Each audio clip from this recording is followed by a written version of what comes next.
ఎన్నుకోబడినటువంటి ప్రభుత్వానికి అలాగే శాసనసభ్యులకి అందరికీ కూడా కాస్త సమయం ఇవ్వాలి.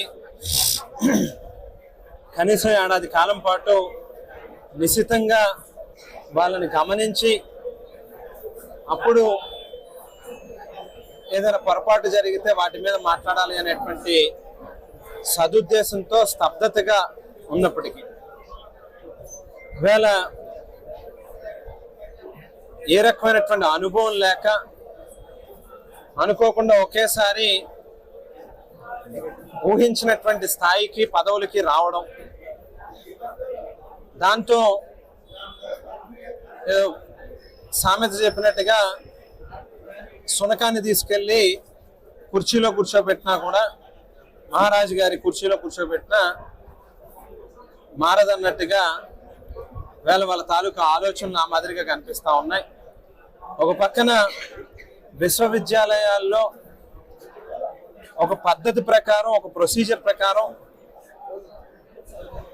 నామినేట్ అయినటువంటి వైస్ ఛాన్సలర్లని రాష్ట్ర వ్యాప్తంగా రాజీనామా చేయండి అని చెప్పి ఒత్తిళ్లు చేయడం ఒక వంతు అయితే, మరో పక్కన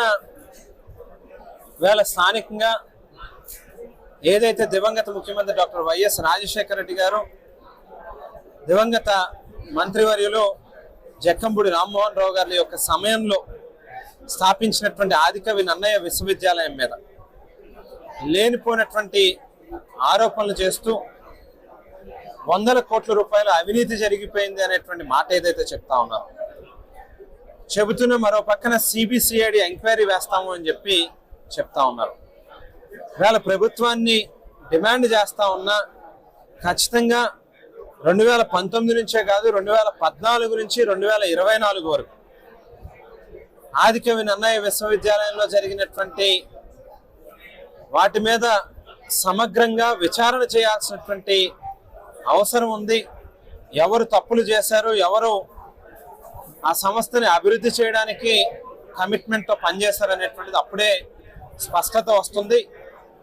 ఉద్యోగాలు అమ్ముకుని నిరుద్యోగుల్ని మోసాలు చేసినటువంటి తత్వం ఉన్నటువంటి వ్యక్తులు ఇవాళ చట్టసభల్లోకి వస్తే ఏ రకంగా ఉంటుంది అనేటువంటిది మన నియోజకవర్గంలో ఉన్నటువంటి పరిస్థితులే అర్థం పడతాయి.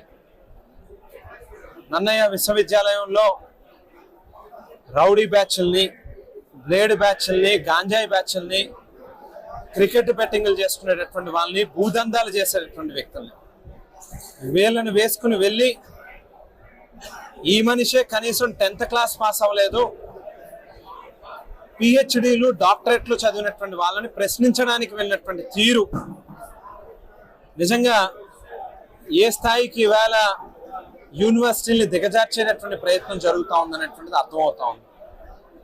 దయచేసి మీకేదైనా అనుమానాలు లేకపోతే ఏదైనా ఎక్కడైనా ఆరోపణలు ఉంటే సరైనటువంటి అప్రోచ్లో రండి.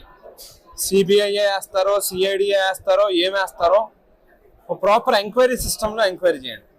అంతే తప్పితే ఏదో గాల్లో అదృష్టం కొద్దీ సుడితోనో ఎన్నికయ్యి జీవితంలో ఊహించిన స్థాయికి ఒకేసారి రావడంతో వ్యవస్థల మీద పెత్తనాలు చేయాలి అని అంటే మాత్రం ఖచ్చితంగా ఇబ్బంది పడతారనేటువంటి విషయాన్ని గమనించుకోండి. మీ విద్యార్హత ఏంటో చూసుకుని ఎవరిని ప్రశ్నించడానికి వెళ్తున్నారో వాళ్ళ విద్యార్హత ఏంటో కూడా తెలుసుకుని వెళ్తే బాగుంటుంది అని చెప్పి మాత్రం తెలియజేస్తాం.